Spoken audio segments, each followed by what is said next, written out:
We're going to be finding rational roots of polynomials. Now previously you learned how to find other roots if you were given a root. Well, we're going to start on the journey of finding the roots without one being given to us. And there's a rule for this. This rule is called the rational root theorem.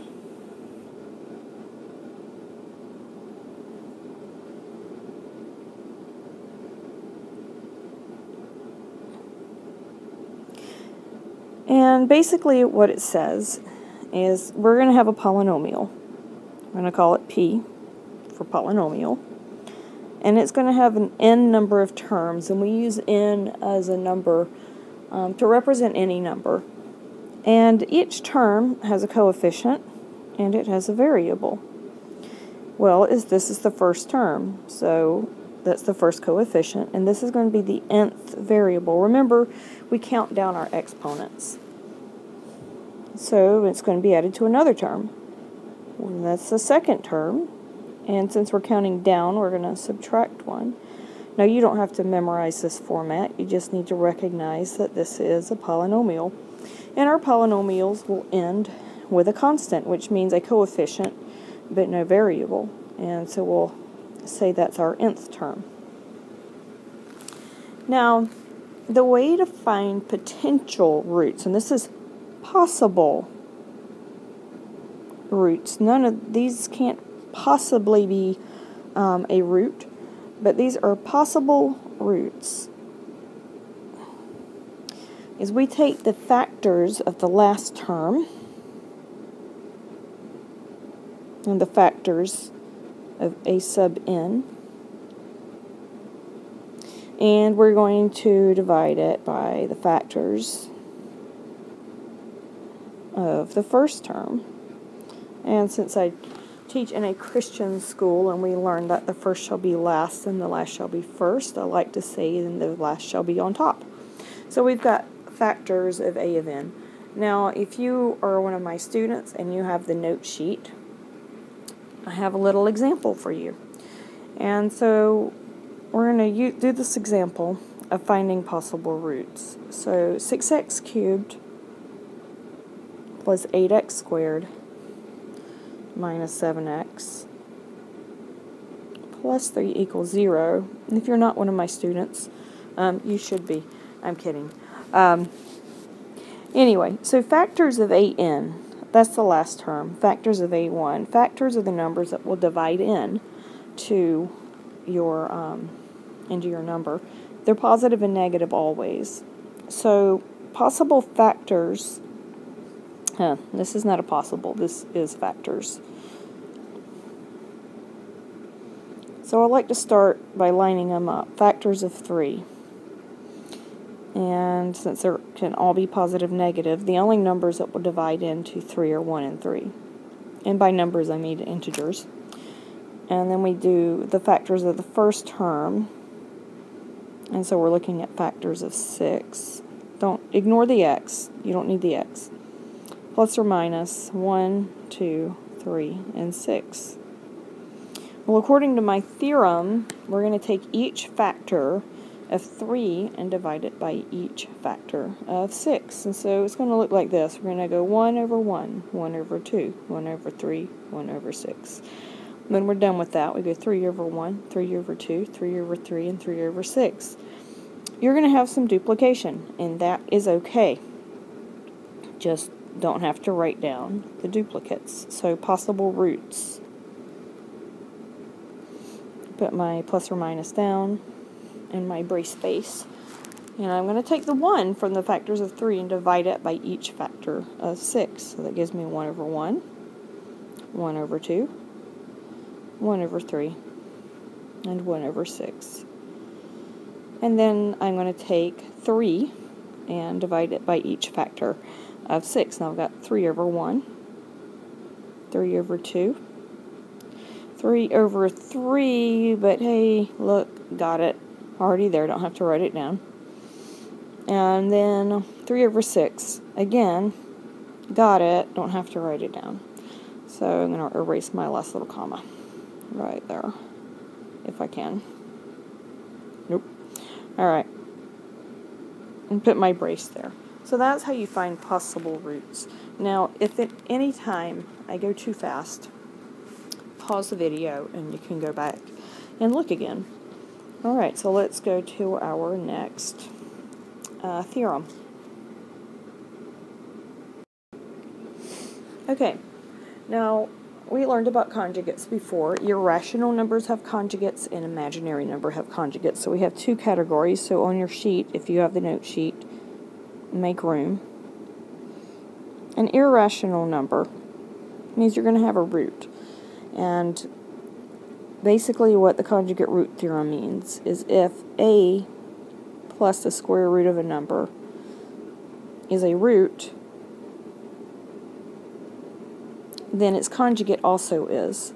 Then, and the conjugate of a plus bi is a minus bi. A minus the square root of b. Sorry, I've gone imaginary on you. So if a plus the square root of b is a root, then a minus the square root of b is a root. And this comes from the quadratic formula because they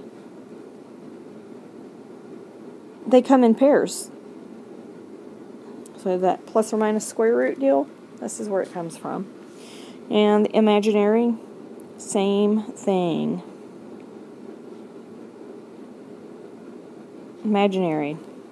So if an imaginary is a root, so a plus b, it's imaginary, so I've got to stick the I on there, is a root, then a plus bi, a minus bi, sorry, get rid of that, is a root. So if an irrational or imaginary number is a root of a polynomial, then their conjugates are, and that's basically the summary for that one. So let's do some examples, and we'll go to the next screen. Okay, first thing we want to see is some possible roots. Now, previous problems, I've given you a starting point. This time, I'm not. You're going to give yourself your own starting point. So we're going to start with the last number, factors of 9. And remember, plus or minus 1, 3, 9. And then you have factors of the first. Well, that's just 1 and 2. That's easy. So your possible roots, plus and minus, brace. You're going to take each factor of 9, divide it by each factor of 2. That's really nice. 1 over 1, 1 half. Go to the 3, 3 halves. Running out of space, 9, 9 halves. Alright.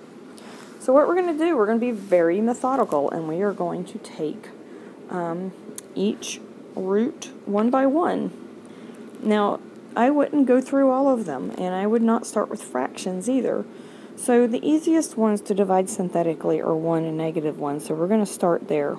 Do this with a pencil, with an eraser, because trust me, you are going to have to erase, and you're going to see me erase also.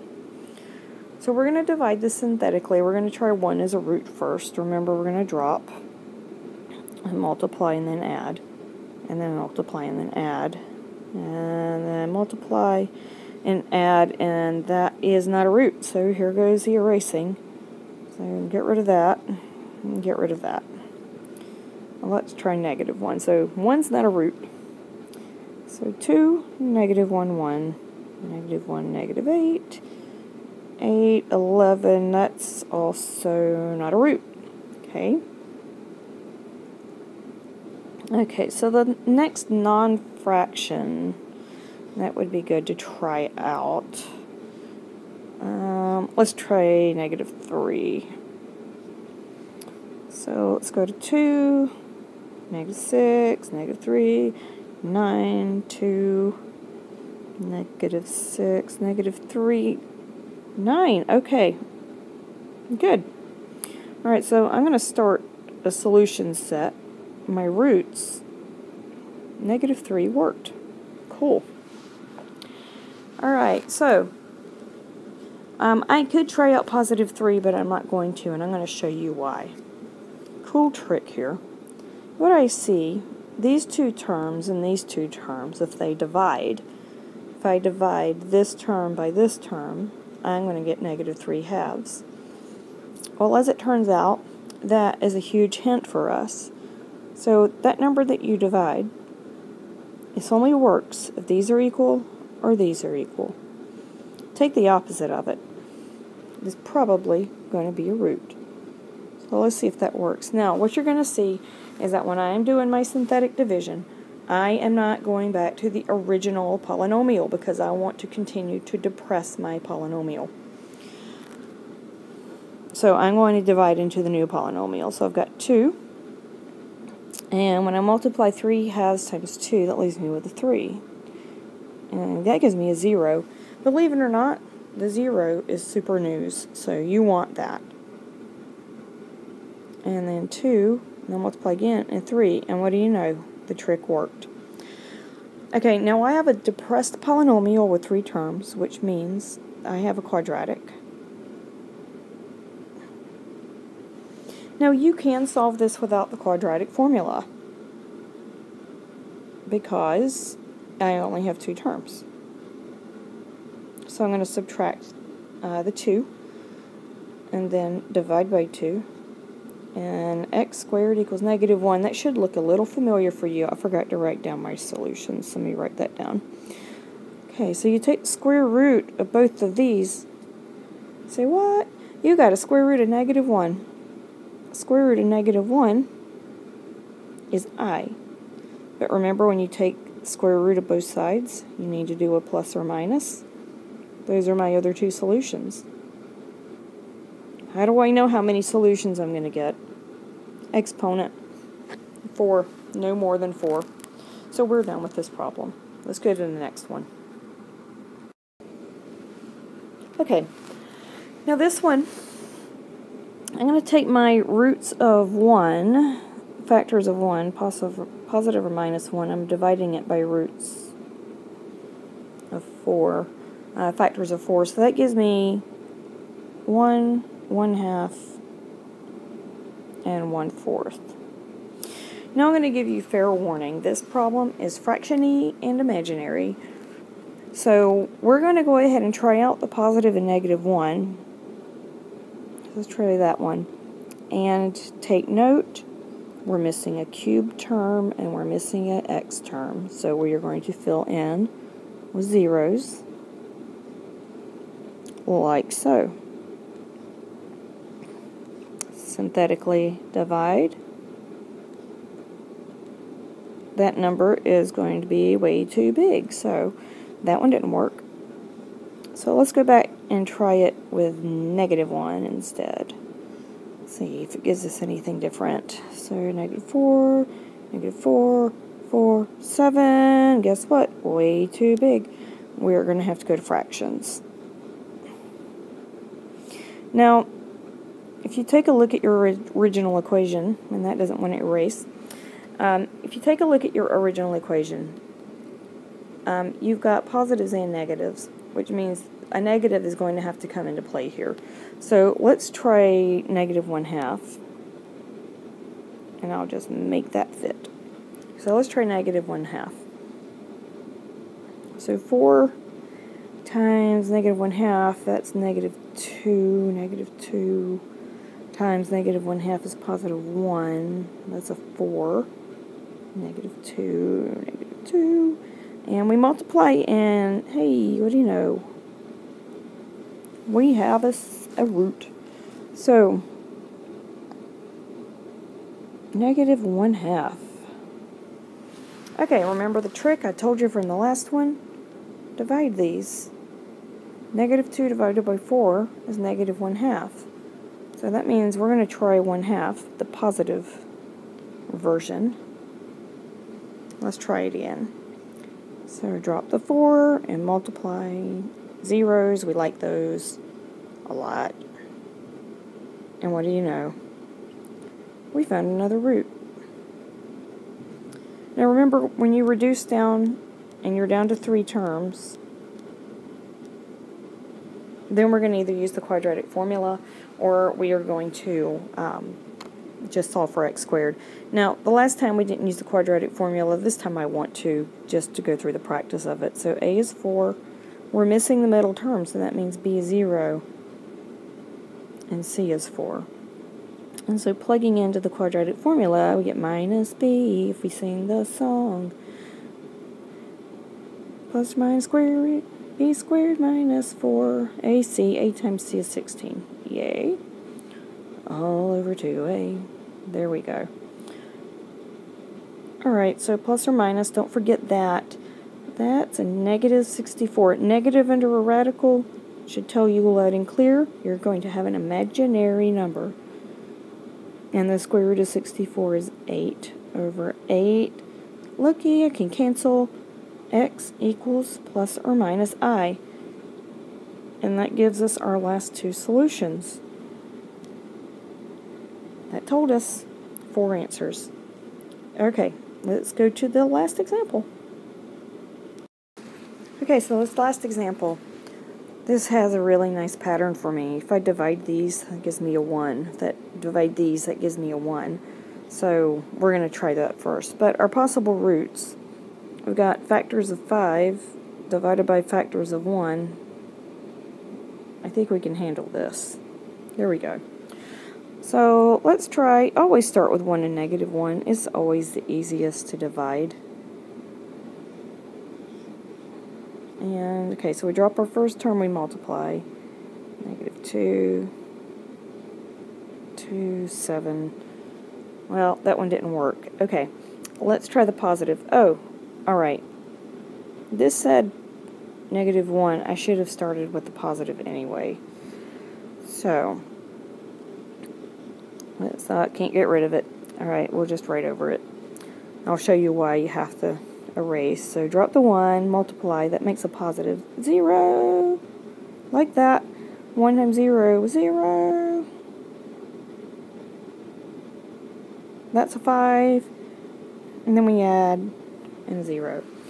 Okay, now this was a cube. I've already made you go through several of the 4th powers. So x cubed squared plus 5 equals 0. You can do the quadratic formula with this, but why? When you can just solve. Take the square root of both sides, which means I'm going to do a plus and minus thing. Negative 5, we can't have negatives under radicals. So we're going to take out the I. And that gives us our other two answers. So, when you write the solution, make sure you include all of them.